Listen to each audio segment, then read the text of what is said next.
દેશની સંસદમાં ભાજપ અને કોંગ્રેસના સાંસદો વચ્ચે ધક્કા મુક્કીને લઈને મામલો ગરમાયો છે। મહત્વનું છે કે સંસદ ભવનમાં ભાજપ અને કોંગ્રેસ બંને પક્ષના નેતાઓ આમને સામને આવી ગયા હતા। આમાં ભાજપ સાંસદ ઘાયલ થતા આ મામલો વધુ ઉગ્ર બન્યો છે।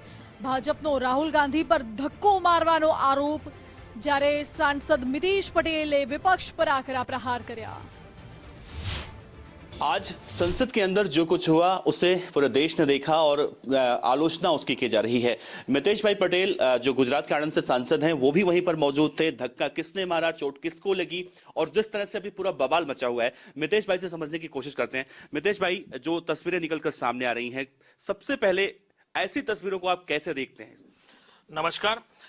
જ્યારે કોંગ્રેસ પાર્ટી મકર દ્વાર પર પ્રોટેસ્ટ કરે છે, એ લોકો પણ દ્વાર પર ઉભા રહે છે, ત્યારે પહેલામાં પહેલું કે સિક્યુરિટી વાળા હાથ પકડીને એક અલગ રાસ્તો બીજા સાંસદો જે આવે છે, ધારો કે ભારતીય જનતા પાર્ટીના સાંસદો આવે છે, એમની માટે અલગ રસ્તો હોય છે ને ત્યાંથી જ જાય છે। પ્રોટેસ્ટ કોંગ્રેસ જ્યારે પણ કરે છે, કોઈ દિવસ ભારતીય જનતા પાર્ટી એમની શિસ્ત છોડી નથી, એમને ડિસ્ટર્બ કર્યા નથી। જ્યારે આજે સવારે 10 વાગ્યાથી ભારતીય જનતા પાર્ટીના સૌ સાંસદો પ્રોટેસ્ટ કરતા હતા, મકર દ્વાર પર હતા, ત્યારે કોંગ્રેસનું ટોરું આવ્યું, રાહુલ ગાંધીજી આવ્યા અને એમને જે રીતે ભારતીય જનતા પાર્ટીના સાંસદો મકર દ્વાર પર ઉભા છે એ જ ટોરામાંથી ધક્કા મારીને એ ઉપર જઈ રહ્યા છે। પરંતુ એમનો રસ્તો અલગ હોય છે કે જ્યારે આવું પ્રોટેસ્ટ કરતા હોય તો દરેક સાંસદોએ એ રસ્તા ઉપરથી જવાનું હોય છે। એ પોતાની સભ્યતા ભૂલ્યા છે અને એમને આ ટોળામાં જવાની જરૂર હતી નહીં। હર વખતે જ્યારે કોંગ્રેસ પ્રોટેસ્ટ કરે છે ત્યારે ભારતીય જનતા પાર્ટીના સાંસદો બીજા રસ્તા પરથી, જ્યારે સિક્યુરિટી એમને રસ્તો આપે છે એ જ રસ્તા પરથી જાય છે।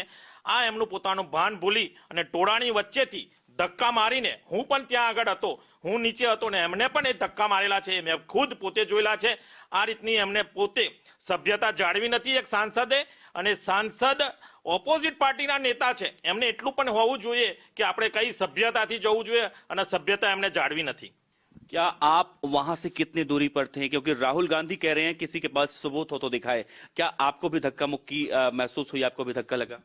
હું ત્યાં જ હતો, ત્યાં અમને પણ આમ કરીને જ્યારે જતા હોય છે ત્યારે આમાં આજે કોઈ બી સાંસદો પ્રોટેસ્ટ કરે તો એમને જવા માટેનો રસ્તો હોતો નથી, તો એમને હાથ આમ કરી અને એ ઉપર ગયા છે, તો ધક્કા